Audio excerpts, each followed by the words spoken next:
Hi, everyone. Wow, very orderly crowd. Thank you so much for being here. For those I don't know, most of you are familiar to me. I'm Jess Brier, Curator of Photography at the Loeb Art Center, and it was my absolute pleasure to help bring the exhibition Reproductive, Health, Fertility Agency to our museum and to Vassar, which is about to close on February 2nd, so please check it out if you haven't already or see it again. And it's a dream come true to have Jess Dugan here with us today. Just to be perfectly in sync with the exhibition's themes, I am actually here today on a brief hiatus from maternity leave.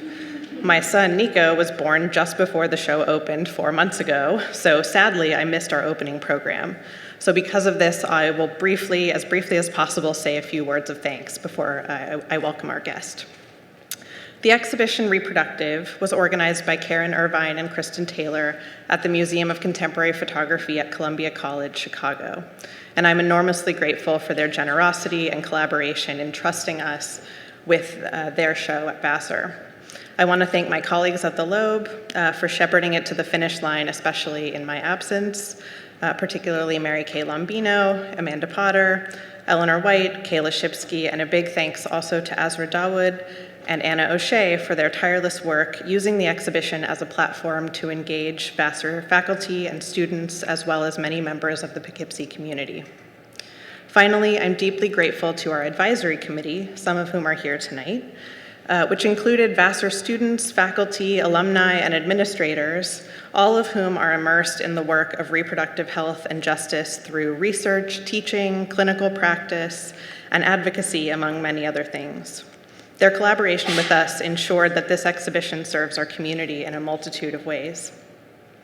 The co-sponsorship of today's talk represents the interdisciplinarity and community focus of this exhibition and its artists. I want to thank our many co-sponsors: Focus, Vassar's student photography organization, the art department, Science, Technology, and Society program, the sociology department, and the Duchess Pride Center. After tonight's talk, the museum will be open late as always until 9 p.m., and we invite you to revisit the exhibition for a reception that's co-hosted with the Duchess Pride Center. The version of the exhibition here at the Loeb is unique. It includes 2 works from our collection, one by Wangechi Mutu, which is that incredible group of collages that you see right when you walk into the atrium, and the other is a recent acquisition by Jess Dugan. When I proposed to bring the show to Vassar, and especially to include Jess's work, I thought of a beloved student who's here tonight, who recently told me that they think of the Loeb as their third space. For those unfamiliar with the idea, a third space is a place other than home or work, where one goes to find community and connection. It touched me so much to hear this. It was precisely my goal in acquiring Jess's work and exhibiting it in the context of a show focused on reproductive agency. It can be a wild and radical thing to see our most intimate, vulnerable, and terrifying realities represented on the walls of a museum. Speaking personally, as a queer person who recently navigated the fertility industry, experienced pregnancy and birth, and now immersed in new parenthood, it was an incredible gift to do this work as a curator. We're getting a software update. I'm just making sure it's not happening on the screen. Great. So without further ado, Jess Dugan is an artist and writer whose work explores the complexities of personhood, relationships, desire, love, and family. While their practice is centered around photography, it also includes writing, video, sound, drawing, and installation. Theirs is a practice that reminds us that photography can be more than a portal into a life, but it can open up the world, allowing us to really see ourselves and others and to visualize expansiveness. In a moment when, for many of us, the most fundamental parts of our identities are denied or threatened, a reality that feels especially stark this week, Jess's work is shot through with both urgency and utter joy. Their accomplishments as an artist are far too numerous for me to list right now, but their work is regularly exhibited internationally and is in the collections of more than 60 museums, including our own. Their monographs include, most recently, Look at Me Like You Love Me, an incredible title. The book was published by MACK Books in 2022, and it's a beautiful photo book that I can't recommend highly enough. They are the esteemed recipient of a Pollock-Krasner Foundation Grant, an ICP Infinity Award, and they were selected by the Obama White House as an LGBT artist champion of change. So it's my honor to welcome Jess Dugan to the Loeb and Vassar. Please join me.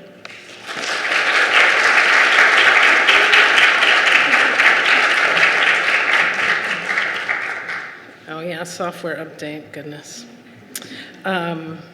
Thank you, Jess, for that introduction. And before I begin, I just want to say a big thank you to everyone here at Vassar who made the exhibition happen, the acquisition happen, and invited me here to speak with you tonight. And especially Jess, Amanda, and Mary Kay, but I know there's all kinds of other people who make a museum function, so thank you to you as well.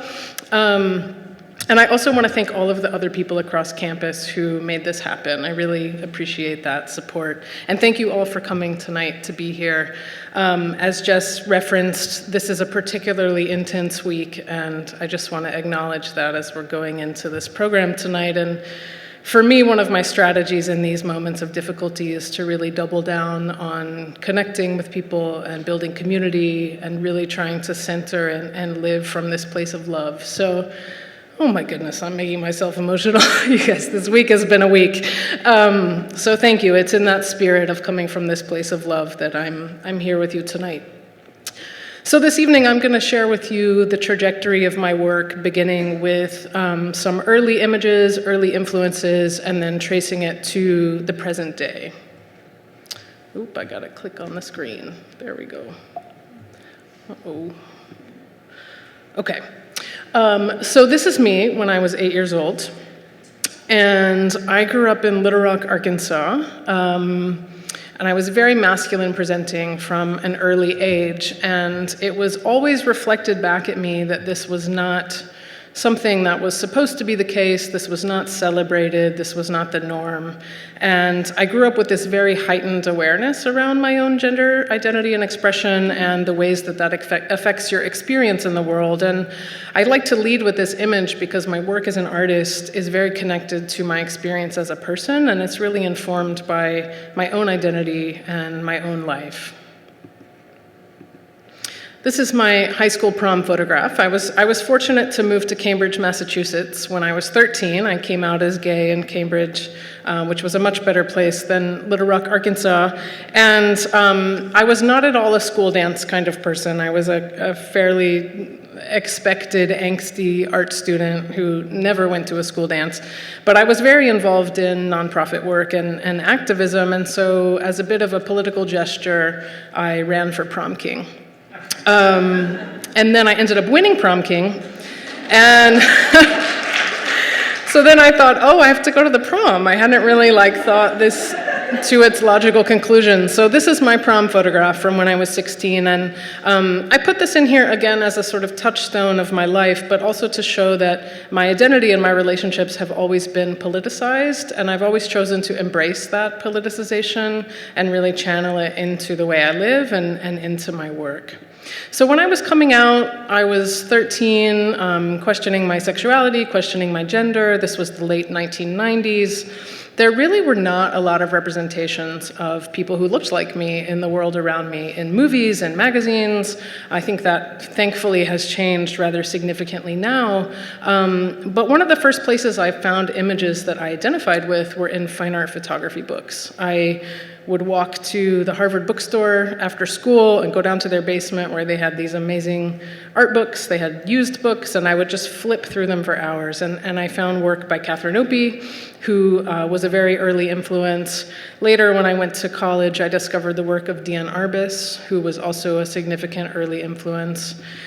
And I found books like these. I was fortunate to be part of a very active queer community in Cambridge, and so through that, I found these books. And sometimes I talk about how I actually came to art making through a quest for identity.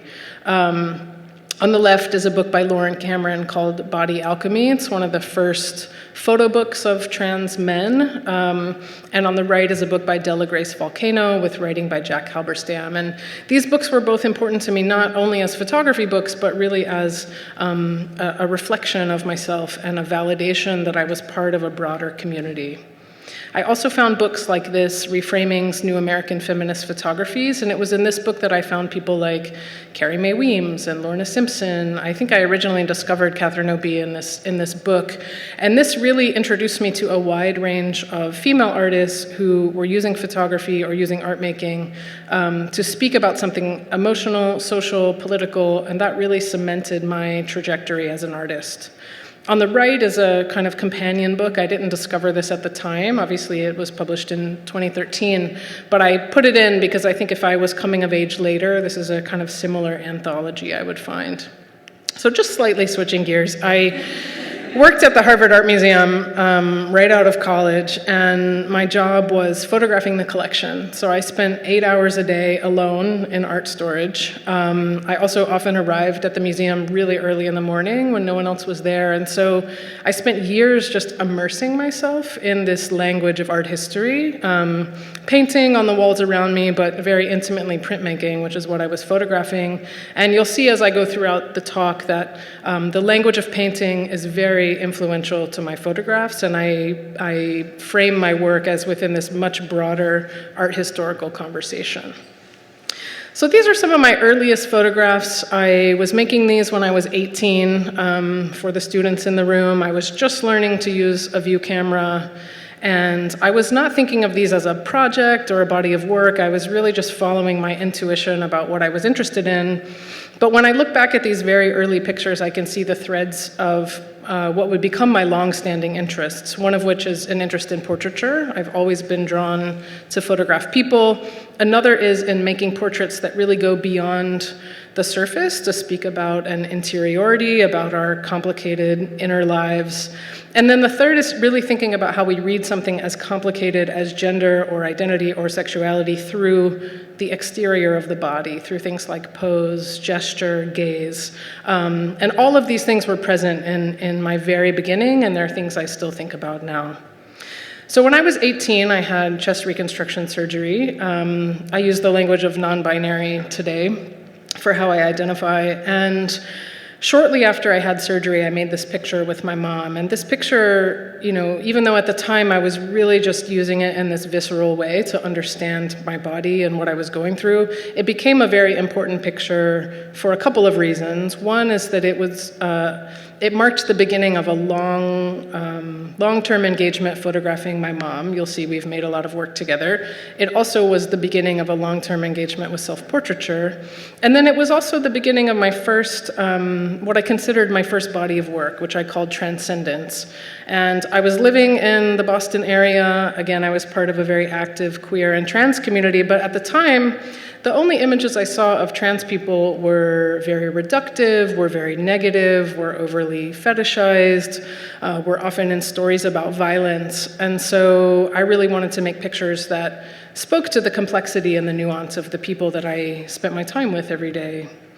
And then around 2010, I continued this work, but I started working in color, which you'll see stuck. I have not gone back since then. And I also started focusing specifically on people within the transmasculine community, thinking a lot about masculinity. I felt like that was the community that I was most part of. It was the experience I could speak about the most directly. And for a long time, I had avoided photographing any physical aspects of transition because I felt like a lot of representations of transness were really reduced to being about the body, and I had always pushed back and wanted to speak more about a more complicated experience. But at some point I also realized I was leaving part of that out, and so I made this photograph of a friend of mine, Mick, injecting his testosterone. And this picture for me is important for two reasons. One is it's really a clear sign to me of when I started using the language of painting, really using color and light and pose intentionally. And also it's a combination of a very classical formal approach with a very contemporary subject matter, which is something that I continue to employ. And then in 2011, I had a revision on my own chest surgery, and again, I made this picture. And you'll see throughout my talk tonight, I have continued to photograph myself, and I've always felt that it's important to photograph myself because it implicates me as part of the community I'm in, part of the community I'm photographing. It places me within this larger conversation I'm having around gender and sexuality. And also, in some ways, most importantly, I've found over the years that by sharing my own story and doing so in a very open and honest way really invites people to share with me, which is a really significant part of how I make photographs.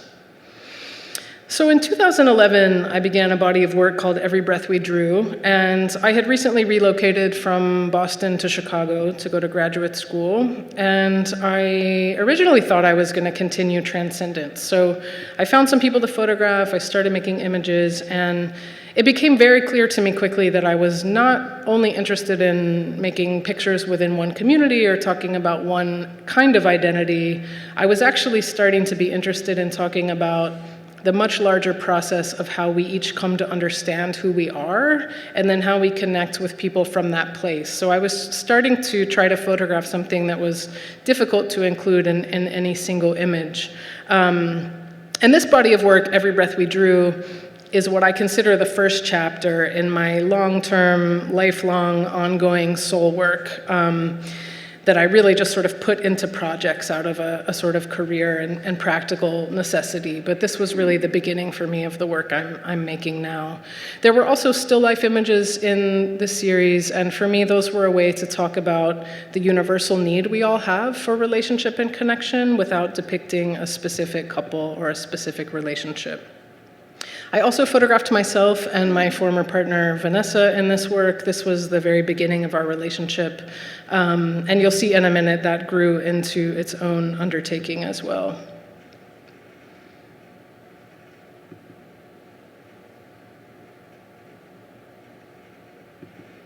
So in 2015, I published my first book of this work, and books have been really important to me as an artist, but also to my career. But in terms of my work, I really think in books. I really love the book form. As I told you, I came to discover photography in books, and there's something really intimate and democratic and accessible about this form, and so it's been a very significant part of my, a part of my career and my work. So here's an installation image just to give you a sense of how this work exists in space. I have multiple sizes for my work, but it's always been really important to me that the pictures don't become larger than life, that they remain kind of intimate, and that a viewer can approach them and have a very kind of meaningful to scale experience with the person that they're looking at. This is an installation shot from the MFA Boston in an exhibition called Personal Space, Self-Portraits on Paper. And I put this in because I'm often included in exhibitions that are themed either around queerness or around photography. And I am very excited when that doesn't happen and my work is in a show that's just having a much more expansive or broader conversation. So in 2012, I began Family Pictures, and I, as I mentioned, was photographing myself and Vanessa. I was making pictures of her alone in the early years of our relationship, and then simultaneously, I was making pictures with my mom. And I didn't really think of this as a project or a body of work at first. I just had these multiple threads of images going. I was continuing to photograph myself.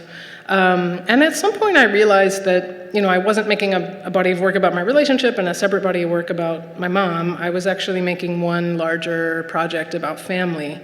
And so maybe 5 or 6 years ago, I really started conceptualizing this as one large project that's very long-term. I imagine this as a lifelong project, and the passage of time is actually really essential to the work. I'm very interested in bodies and relationships and how we change over time, how all of these things sort of evolve and expand. And something I really love about this work is that, it allows me to photograph the same people repeatedly, which is a bit different from my other work, certainly over a 10 or 20-year period. But it also allows me to talk about a lot of the things I'm interested in, like identity and gender and sexuality and family and relationships, but none of them are really foregrounded. They're all part of this larger conversation about family, which I found exciting as an artist. So Vanessa and I had a daughter in 2018, and when she was pregnant, I photographed her because I've always used my work to understand my life, what's going on in my life. And this is the first picture, this is the picture that's here, of course.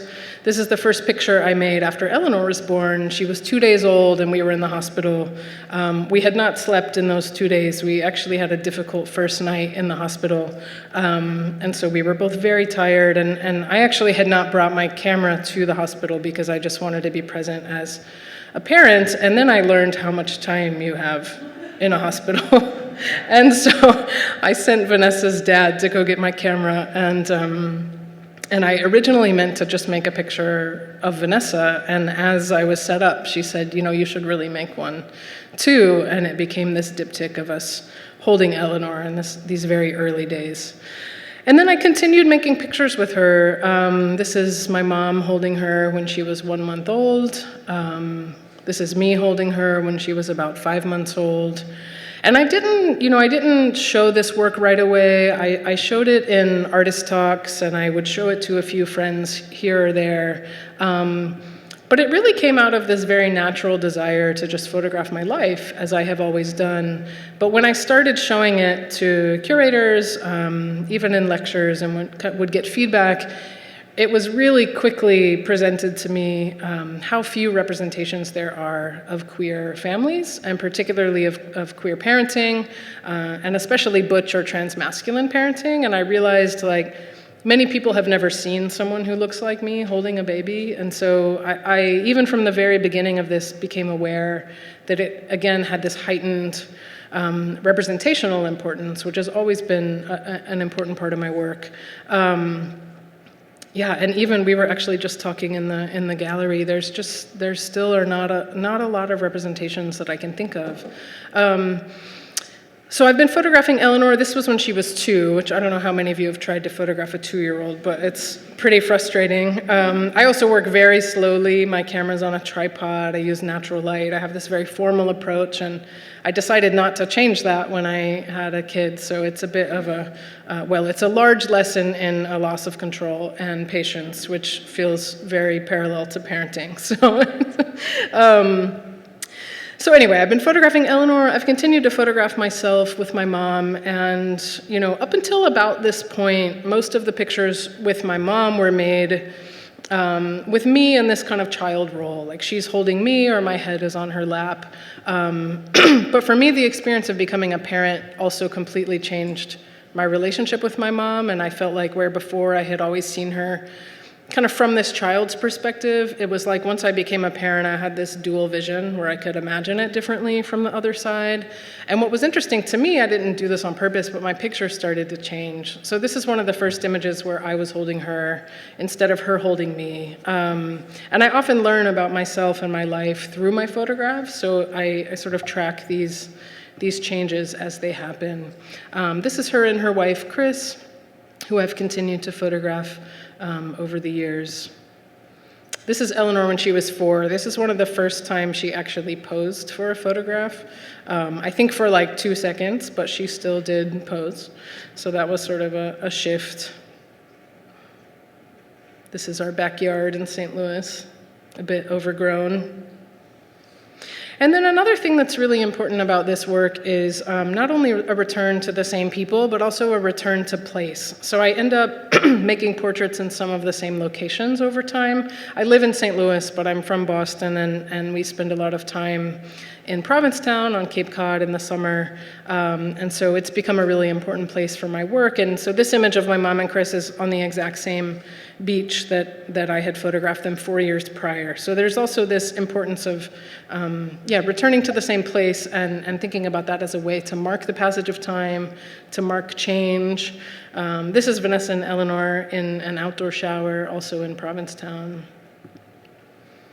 This is recent from this summer. This is a self-portrait with Elinor on my 38th birthday. This is the Merrimack River in Missouri.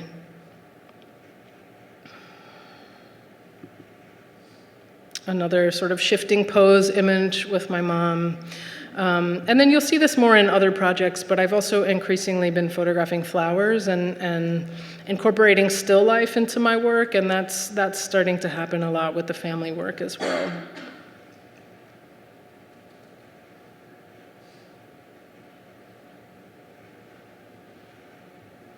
These are all recent from this summer.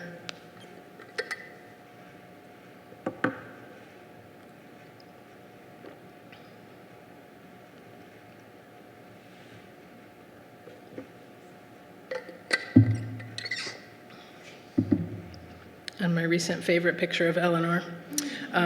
Also, she gave me like 2 seconds to photograph her, but we're figuring out our rhythm. Like I kind of have to photograph her while we're doing something fun and then just get her to stop for a minute. And it's a few times I was like, we're gonna make pictures. And she's like, you think so? So I'm figuring out the rhythm, but this is the most recent picture. And so, as I mentioned, I didn't really show this work in physical space for a long time. I held back the first 10 years, partially because I really wanted it to accumulate over a period of time. That passage of time is really essential, but also just because some of it was very vulnerable. The picture that's in this exhibition, it took Vanessa many years to be ready for that to be out in the world, and so I also really wanted to respect that. But this was one of the first exhibitions that any of the family work was in. It was in a show called Designing Motherhood at the Vassar Art Museum in 2022. And this was also a much broader exhibition about the history of reproductive technology and reproductive justice. And so, again, I'm increasingly interested in having my work in these more expansive exhibitions. This was the first more significant exhibition of this work as its own body of work. This is at the National Portrait Gallery. And this was actually up for like 14 months. It was this very, very long run. And it was a group show, but each artist had their own room. So it was kind of like this little solo presentation of this work. And I was really kind of floored by how many people go to the Portrait Gallery, which I probably should have known. But it was just like something about having work of queer families in such a mainstream national institution hit a different chord than a contemporary art museum, and I was just continually struck by that realization. So the Portrait Gallery also made a catalog, and they put this image on the cover, which, of course is exciting to me as an artist, but I also thought it was really notable that they would choose something so visibly queer for the cover of this. Again, coming from a very, I think what has been considered kind of traditional, national portrait museum, it seemed notable to me. And then this exhibition is up right now. It's called Diaries of Home at the Modern Art Museum of Fort Worth, and I have a selection of 9 photographs along with a video that I'll speak about in a few minutes. I won't go on record saying anything about it, but if you haven't heard about what's happening at the Modern, you can Google it, but it's part of what's adding up to this difficult moment. There's some issues with censorship there. Yeah, I'll pause there. But it's a beautiful show. It's a very large show with quite a few different interpretations of family. So another subset of my family work is an annual picture I make with my mom called Self-Portrait with Mom. I'm a very literal titler. And in 2010, we started recreating that black and white photograph we made, and we do it every year. And when I first made that black and white image, it was 2005, I was 18, I was like barely in art school. And we actually have this funny story, because like my mom thought like no one was ever gonna see it, I think she sort of thought I was like, she said I told her I was testing my camera, which I don't remember, but she thought no one was ever gonna see this, and then I ended up exhibiting it, and I made these postcards, and I distributed them around Boston, and one was like near her office, and like her coworker saw it at lunch, and like it became this whole thing. And so she was like, can you just give me like a mile around where I work? But it was this interesting early, like I was so young, I was just me like excited, And so part of what makes it meaningful is now, like, she definitely understands that it's going to be seen. And so us coming back together every year is this affirmation of our relationship, but also of her support of my work. And like the broader family series, I'm interested in, documenting our relationship over time, our bodies changing over time. I'm interested in my own aging as well as her aging. And I intend to keep doing it as long as I can. We've really gotten it down. We just made it for 2024, and it took like 5 minutes. So it used to take us a long time. Now we kind of have it down.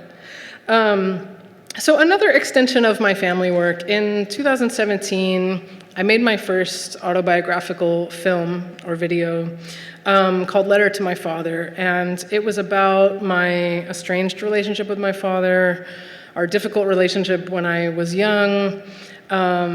And I started working in video because I felt that I had really run up against the limits of what I could do in a photograph. And I was also having this kind of weird public experience where I lectured and I would show the work of my mom, and like no one really knew I had a father. Like people would say things to me like, "You're so lucky your mom is gay." And I was like, oh, they don't. There's this whole other part of my life that I'm like not speaking about. And it just started to feel urgent that I told this story. So the video essentially traces, it's me kind of trying to come to terms with our difficult relationship throughout my childhood, with my early masculinity. It taps into these moments where I was sort of trying to learn masculinity from my father. I was like trying to copy him or like learn how to be, and it was just always like a failed attempt. It never quite landed. And then it goes through my adolescence, coming out as queer, up to my relationship with Vanessa. Here you can see the world's worst marriage photograph ever made. It's like we got married at the courthouse, and this is the single blurry selfie we have from that day, which is sort of strange for a photographer. But this picture is important in the film because our decision to get married and have a child was really the beginning of the end of my relationship with my father. And then it sort of bounces back to my childhood and tries to see things through his lens and his own disappointments and his own sort of dreams that he had that clearly didn't come to pass that way. So when I made this, it felt incredibly vulnerable. This is one of the most difficult pieces I've made. I would leave the studio in tears because it was really me. I looked at every snapshot I had from my entire life, and it was my own sort of way of processing this experience. And so I was very nervous to show it, and I started showing it in like a very small gallery on the outskirts of St. Louis where, it's this very low stakes environment. But the more I showed it, the more I realized that people were really reflecting back to me that they related to the internal struggle of wanting to be yourself and wanting to be loved for it. And so it didn't really matter if their circumstances were different. This was a very universal experience. And so over time, I've increasingly showed it in larger venues and have started to think about video as an important part of my practice and related to my other work. So this was an exhibition at the International Center of Photography in 2022, and sometimes the audio's on headphones, but in this case it spilled out into the gallery, which I thought was particularly nice in this space. So then now it's 2025. I was going to say last year. I haven't caught up to 2025. Fall of 2023, I finished my second video called Letter to My Daughter, and I worked on this for about 1.5 years. The videos take me a very long time, even though they're only about 15 minutes each.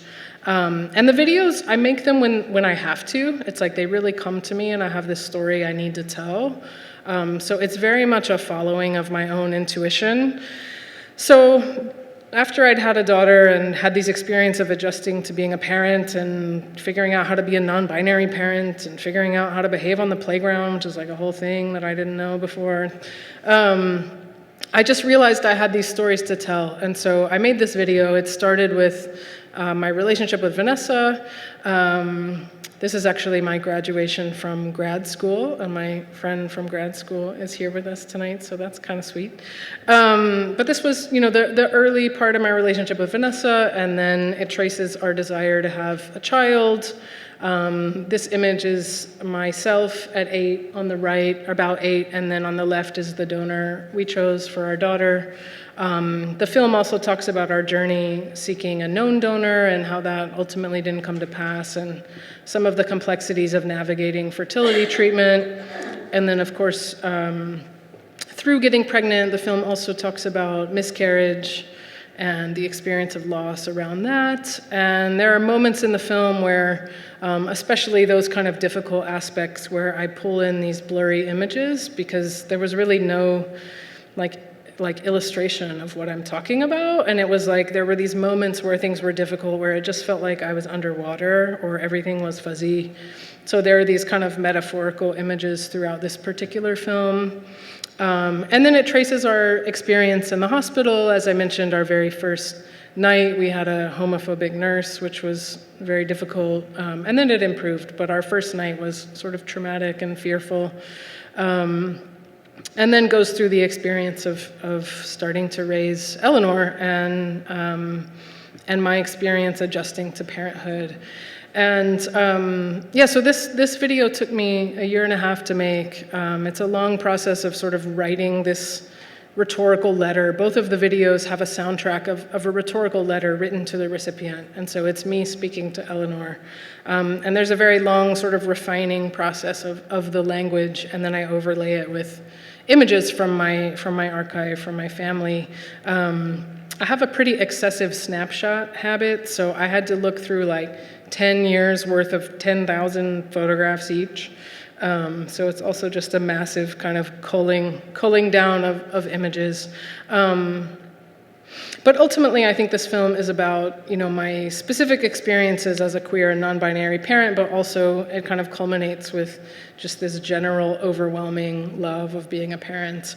And I think it is in sync with what a lot of my work is about now, which is really thinking about time and asking bigger existential questions about relationships and what is meaningful, and all of that is foregrounded in this film. Here's an installation view from a gallery in London. And again, my films can be like on a screen, in a projector. And in this case, they built out this like movie theater vibe, which I really loved. So this is my most recent body of work that's been published, called Look at Me Like You Love Me. And this is the last full body of work I'll show you tonight. I view this as an extension of the work I was making in Every Breath We Drew. I mentioned that that's the beginning of my soul work, my long-term work.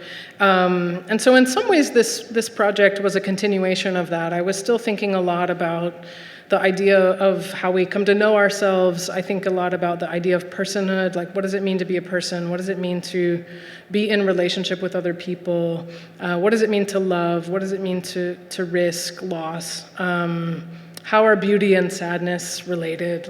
And for me, I was really asking a lot of those questions in this work. And obviously, looking at the dates, a lot of this work was also made during the pandemic. And I think for me, I definitely had a deepening of emotional inquiry, of kind of psychological inquiry during the pandemic. I was thinking so much about what it means if we come to know ourselves through relationship, and then those relationships are severed for a time, and just asking a lot of bigger questions about life and time and mortality. And I think for me, that comes in a lot of these still life images. I ended up photographing flowers a lot.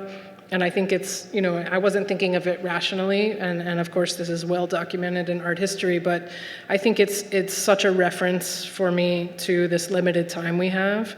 And, for me, the flip side of limited time is this sort of urgency to live authentically and to live really fully. And so I'm thinking a lot about presence. I also photographed a lot outdoors. Part of that was the pandemic, but part of it was that I had moved to Missouri by this point. I've been in Missouri for the last 10 years, and I was really living in a different landscape. And I was starting to think a lot about the landscape and think about queerness in the landscape and how that's a much more expansive sort of place to be than this private interior space. So my work has definitely shifted outdoors. I also photograph a lot at sunrise or sunset. I had about 1.5 years in the pandemic where I only photographed outside, and so I learned which friends would meet me at sunrise, which was very few. The rest preferred sunset, but I would pretty much only photograph at these 2 times of day, and I'm lingering on this picture because it was obviously made at sunset. And for me, this quality of light is, it's beautiful, and it sort of renders a beautiful portrait, but it also, again, references this very quick passage of time. It references this kind of intermediate space. It's not quite day, it's not quite night, and kind of references this urgency. It's like, this is beautiful and it's about to be over.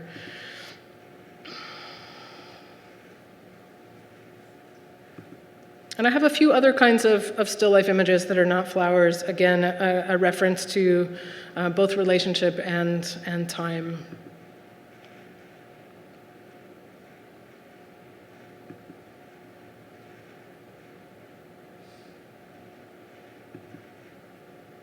And some of the same people, and I mentioned I photograph my family over and over, obviously, but also in this body of work, I often photograph the same people over a period of many years, and I find that that really allows us to create from a different place of intimacy. It allows us to build a kind of trust.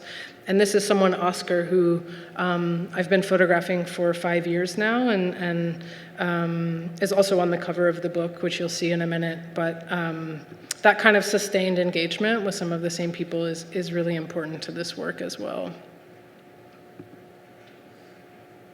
This is also Oscar on the bottom.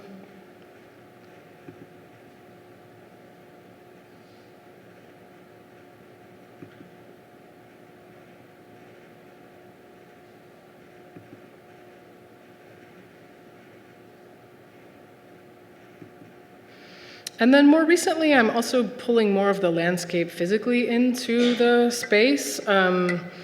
This is probably the best example from this body of work, but I've been continuing this since this book was published, and I'm just increasingly interested in the landscape and the figure in the landscape. This is rural Missouri. I'm also interested in queerness in rural Missouri. And then another self-portrait. So this is the last image in the book. And it's interesting because I've been making work long enough that I'm also able to kind of riff on my earlier work. So this is perhaps obviously a recreation of the pose in the earlier self-portrait. And that image was the last picture in my book, Every Breath We Drew. And this image is the last picture in my book, Look at Me Like You Love Me. So I try to have these kind of threads throughout the different projects. So this is the book, Look at Me Like You Love Me. This is Oscar on the cover. We had a kind of screen print of the ink on a fabric. It's a little bit hard to discern on the screen. And as Jess mentioned, I work with MACK, who is just a really lovely publisher and makes really beautiful, like, books that are beautiful objects. So I was really grateful to work with them.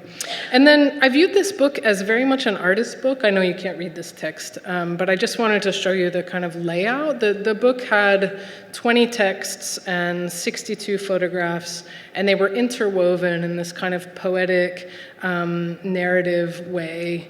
And the pictures move around on the page. It was really meant to be a kind of visual poem. I sequenced it by color and gesture and emotion. The stills and the portraits are often placed in dialogue with one another. In my work as a whole right now, I'm really thinking so much about the accumulation of images and what you can do through a sequence, more than I'm thinking about kind of one particular image. And this book was a really important move in that direction. And I made the choice with this book not to have any text other than my writing. So there was no introduction, there was no curatorial text.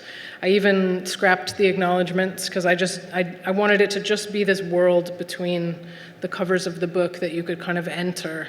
And then the text blocks also moved around. So I actually am going to read you these two passages, which I think of as kind of the thesis text of the book in some way, but just to show you the sort of visual logic of the book.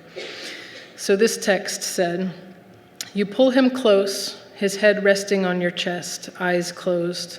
Your skin glows golden. Your gaze is direct, open, gentle.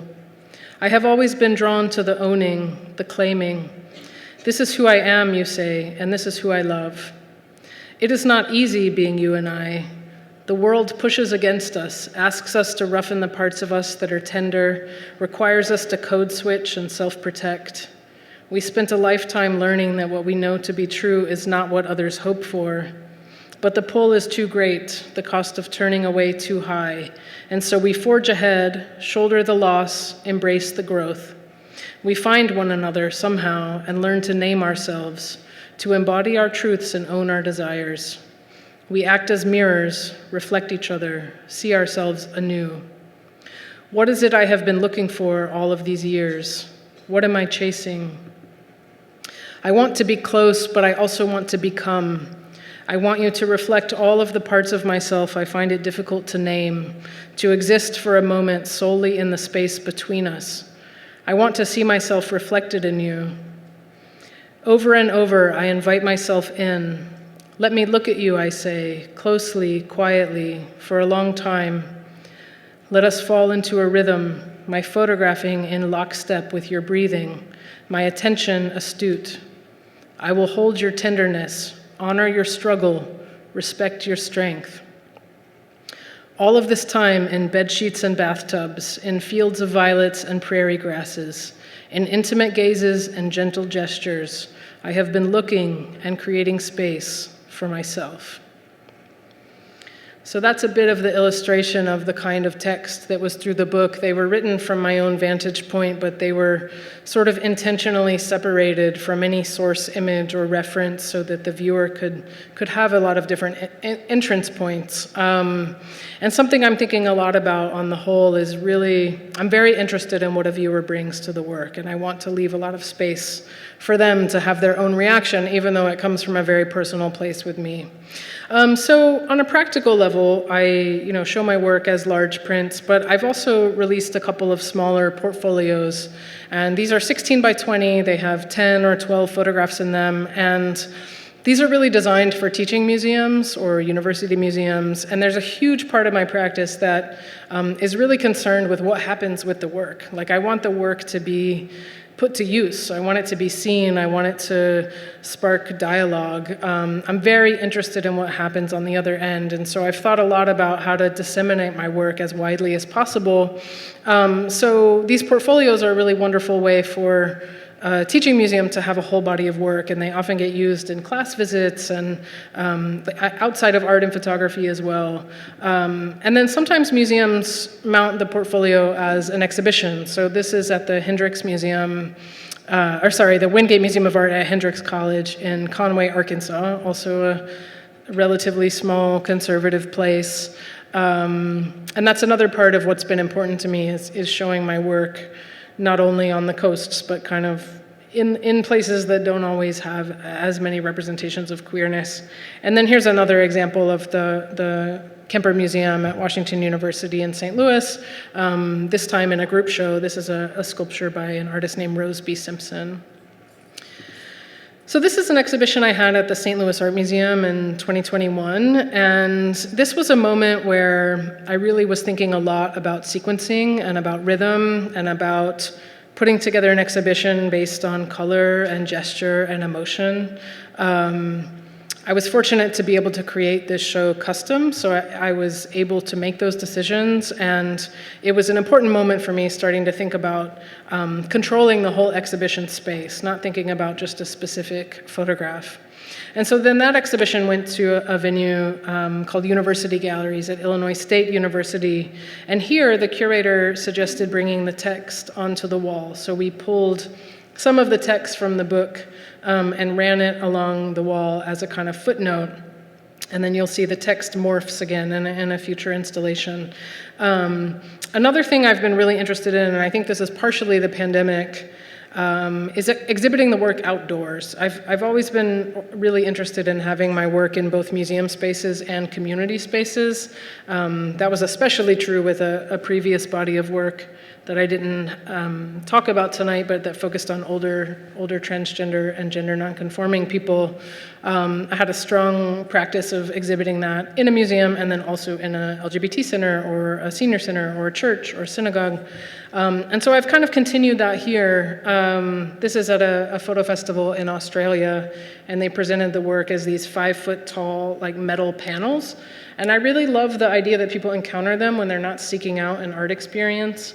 And I also love that much of the work was made in a public park space, and then it's being shown in this public park space. This is another outdoor installation in Berlin.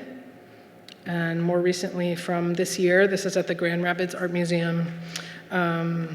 So again, I think some of this was pandemic related, but it's opened up some really interesting possibilities. And then these are my most recent exhibitions. So this was a show I had in the fall of 2023 at a venue called Container in Santa Fe. And this wall was 20 feet high by 40 feet wide. So I designed this sort of dual layer installation for this specific space, and it had a balcony running around it, you can kind of see. So you could access the second layer from the second floor. And this was the first time I chose this gray wall color. It was actually the color I painted my house, so I had spent like months finding the perfect gray and then was like, why not use it in the gallery? So now I have this gray that I use all the time. But the exhibition, you can see, also had my videos. And then I turned the text into an audio soundtrack that was my voice reading all of the texts from Look at Me Like You Love Me, overlaid with a recording of ocean waves from a specific beach in Provincetown, Massachusetts, where I made work. And so the full gallery was filled with this audio soundtrack. And then this is another version of this exhibition. This is up right now at the Ringling Museum of Art in Florida. And you can see we have the same gray. Both videos are included. There's also the audio soundtrack. And I also put in these couches as a kind of reading area and lounge. I'm really thinking a lot about creating an immersive installation that invites a viewer to slow down and reflect. And I also physically want to invite them to stay by giving them somewhere to be. So that's become also important to me. And yeah, at this moment, I'm just thinking so much about all of these bigger existential questions about life and time and love, and thinking about how to really bring those into the exhibition space. So I'm going to pause there and would love to hear any questions you have, and thank you all very much.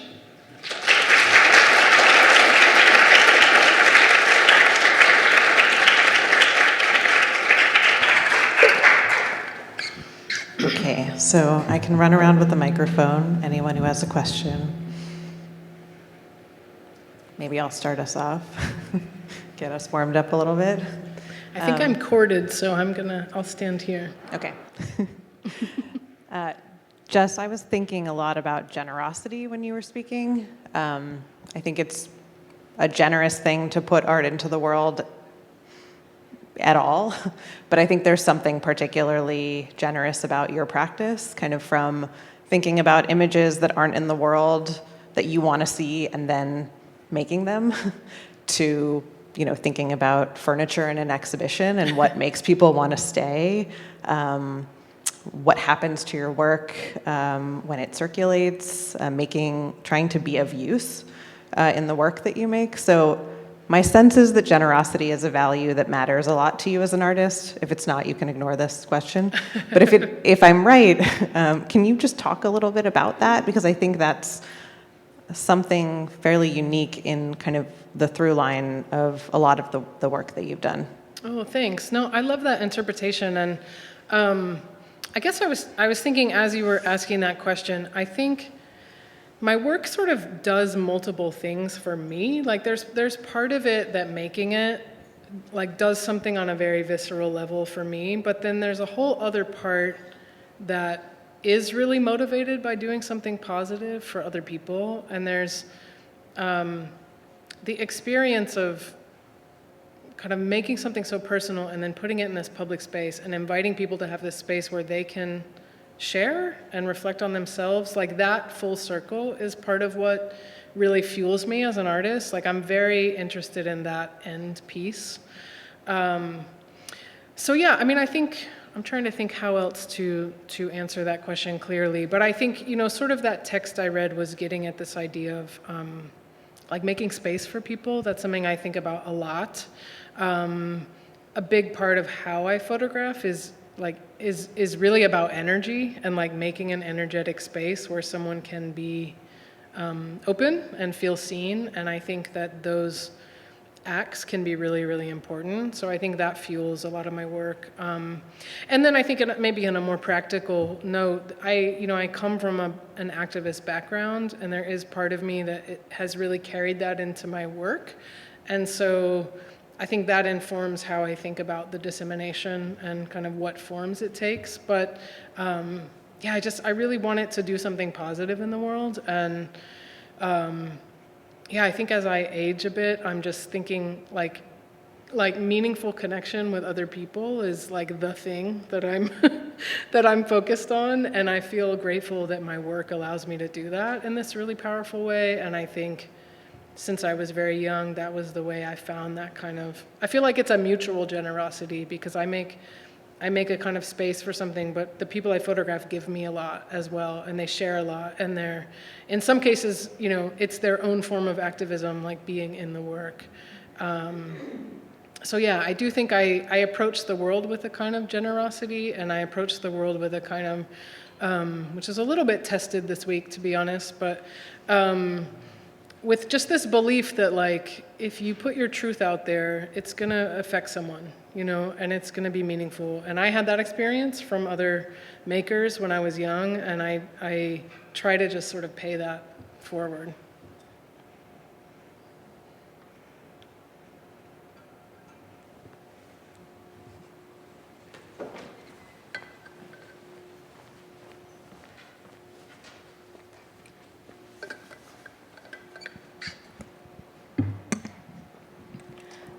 Thank you so much for your talk.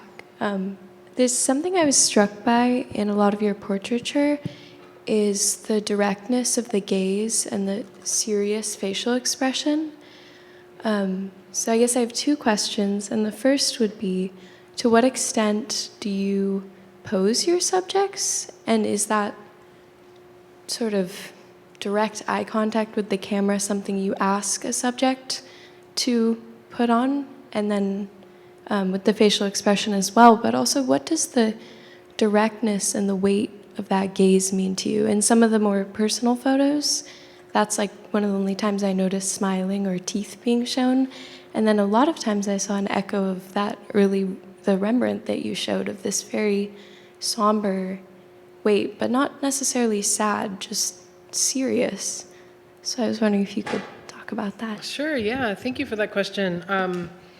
It's definitely intentional. I work in this very formal way. I trained on a large format view camera when I worked with film, and now I work digitally, but my camera's always on a tripod. So it's a very intentional approach and way of working. So I do quite a bit of directing in terms of pose and gesture and gaze, but I'm always trying to direct the person into an authentic version of themselves. So sometimes I'll say, like, if we were just sitting here talking, how would you sit? Or if you were laying on that bed, how would you lay? Or what feels comfortable? So it's a lot of back and forth, but I do a lot of directing just generally in the way that I photograph.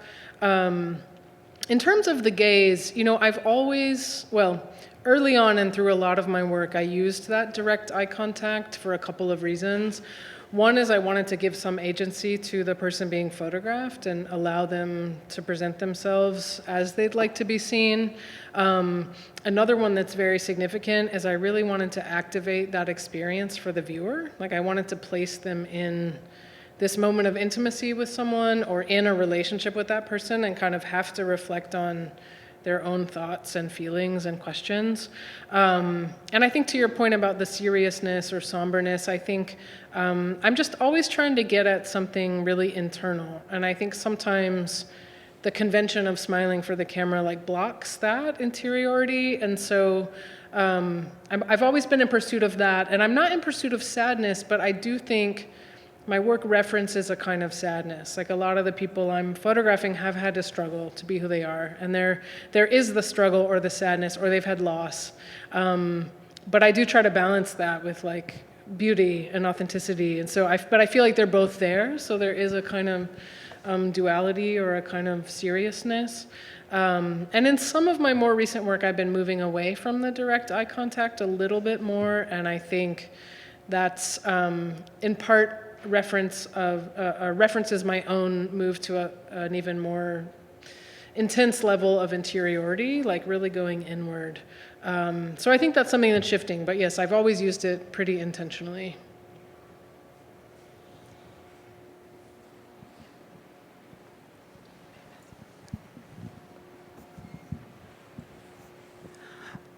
So you mentioned really briefly about your work, To Survive on This Shore,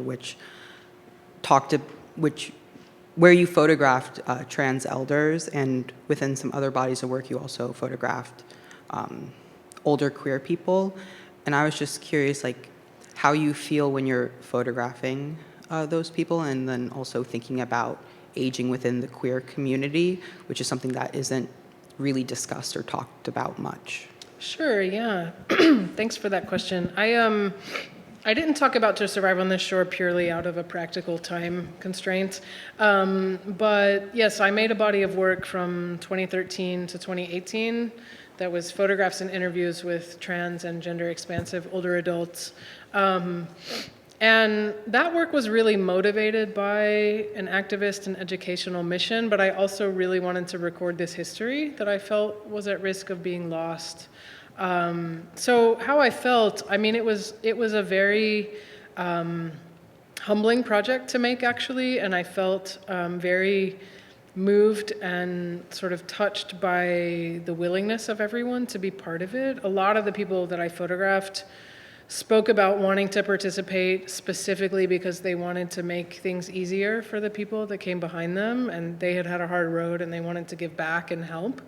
So I found it really moving, and I worked on it over a period of 5 years, so it was, and I traveled all throughout the country, so it had sort of practical considerations, but yeah, I found it really moving, and I think I came at it from more of a like art, history, activism angle, but I think there was also a part of me deeper down, in part because I did experience rejection from my own family. Like, I was also looking for like my elders, there was this element of like just wanting this older generation to affirm, and so again, I couldn't have articulated that, but I think once it was done, I was like, oh, I was kind of looking for my people as well. And it's actually interesting, in like a moment like this week, I sort of returned to that because it just helps me to remember how much people have gone through before, and that we'll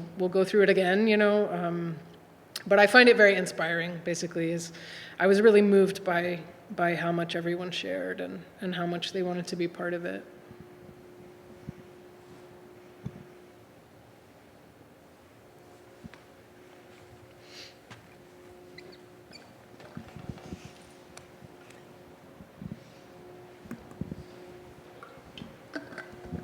Hi, sorry. You mentioned a lot in your lecture about how a lot of your photography, you weren't recognizing it originally as part of a broader trend, or like you weren't originally planning it as part of a broader project, but suddenly you realized that that's what it was and that's what it turned into.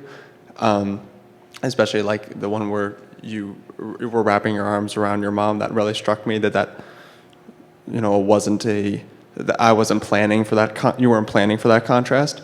And so I was wondering, like, in an individual photograph, on average, like, what the balance is between spontaneity and design, and how much a end product is a result of just observation or an imagined vision for an image. Yeah, that's a really great question. Thank you.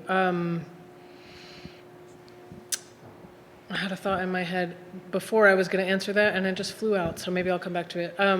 I think as you were asking the question, I was thinking first about how like my process of making work is very intuitive, and I have this cycle where like I make from a very visceral place, and then I reflect on it later, and I'm always learning from the photograph. So I think like in that example with my mom, that pose just sort of came to be in the moment, and I went with it, and then later reflected on it and thought, oh, like this is sort of showing some of what's changing in my mind. In terms of how much I plan, I mean, I think that's a big question and a tricky question. I think for me, I always need a beginning point. Like I have to go into a photo shoot with some kind of idea, but I really try to be responsive to what happens in the moment and just follow it. And I think as my work has developed, I've gotten much more confident just showing up and seeing what I might find. Whereas I think earlier I felt like I kind of had to have a plan. So yeah, it's sort of like I always plan my photo shoots. Like we set a time, I ask for like 2 hours, so there's a very clear parameter. But once I show up, I'm really open to just kind of seeing how it goes. And a lot of it is about me responding to the energy of the other person. And I've always thought that the photos come to be in this in-between space between my energy and desires and theirs. And so it's this sort of dance of energy. Yeah, so, but it's been an important lesson for me as an artist to let go a bit and like really be open to that. As also part of this, very regular ongoing practice. But I'm really more in a place where I'm trying to follow it. And I also, the work's not quite refined enough yet to speak about, but I've also been doing a lot more writing, and I've been making a series of drawings over the past year. And so there's a big part of my work that's just sort of following what comes.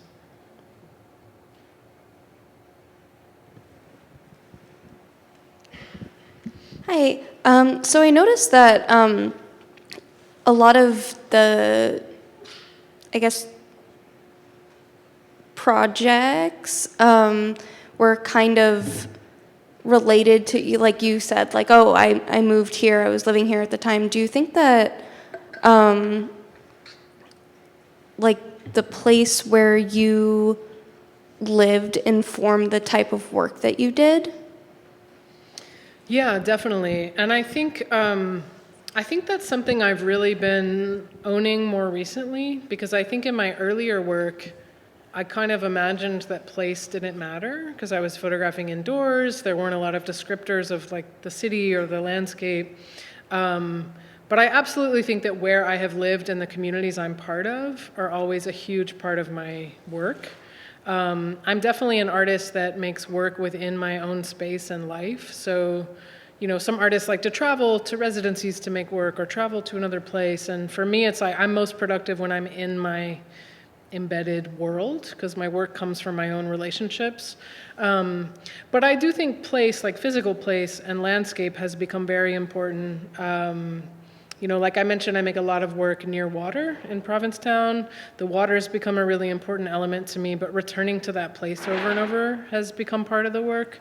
And then certainly when I moved to Missouri, the just landscape I was surrounded by suddenly became part of my photographs. I live in the city, but this picture was actually made in rural Missouri, about 40 minutes out of the city. But I live across from a 300-acre park, and a lot of the work I've made has just been in that park, and it's a space I walk every day. I can like watch the light, watch the trees. So yeah, a good majority of Look at Me Like You Love Me was made in that park. So yes, I think where I live, the community I'm part of, the landscape, all of that just completely goes into the work.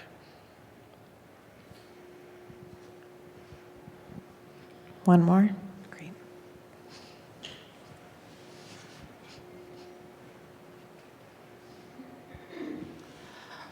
I'm still kind of like formulating this question, but so you put yourself in your work a lot, which you mentioned it's kind of like this reciprocal point of like you're sharing and your subjects are also sharing, but it also seems really brave, especially given like the way things are going now. And I wonder, like, do you have to walk like a fine line of both putting representation out there, but also sort of like protecting your subjects and yourself?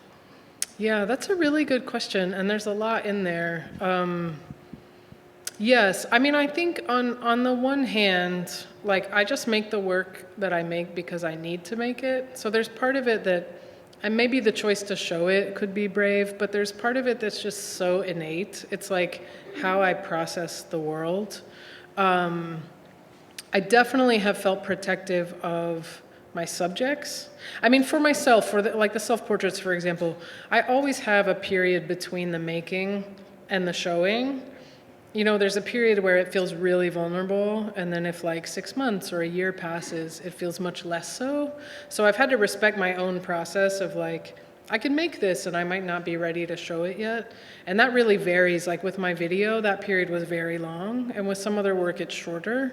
So I try to respect my own comfort level, but then certainly with my subjects, I'm very protective of their comfort. You know, I mentioned holding that picture of me and Vanessa back for 4 years. And it was actually funny because by the time I shared it, people were like, congrats, you have a baby. And I was like, oh no, she's 4. I just haven't showed you this picture yet. You know, so it's like, I'm very concerned with the comfort of my subjects. And, you know, that certainly came up into Survive on the Shore because some of that project hit a sort of mainstream press level that was beyond other work. And so of course with that came some negative comments. And so, you know, I often went back to the subjects and asked them about it and just checked in about it. But there is a lot, like I'm very protective of where the work lives. I'm very intentional about how it's framed, like conceptually framed. And, you know, some of that is out of my control once it's out in the world. But I try to be really, really thoughtful about the pieces I can control. And then it's kind of like, oh, I don't know, the world. It's strange. It's like, I feel like things are much harder now than they have been. Like the past 2 years, I've been having increasing conversations about censorship or backlash, or I've been experiencing censorship. And certainly this week is very unsettling. And so, yeah, I don't know. It's maybe to say it is taking a bit more bravery now. But I just keep coming back to this idea of like, well, this is my truth, right? And like, this is what I find meaningful. These are people I love. So what's the alternative, right? Like, if you can't show up as yourself, then what, like, so to me, even when it's like a little scary, there's no other option. So I keep coming back to like, it's important to speak your truth and to keep doing this work, even if it is a little scary. And I find that when I just go ahead with it, with a talk or a show or a workshop or whatever, like the experiences of connection from that are always so affirming. It counters any fear or struggle, you know? But yeah, that's sort of a rambling answer. But in some ways it's just very innate, but in some ways our political climate is making it more challenging. Seems like a good note to end on. So again, I just want to invite everyone back into the galleries if you have time to see the exhibition, to see Jess's work on the wall. And I want to thank everyone for being here. And of course, thanks again to Jess.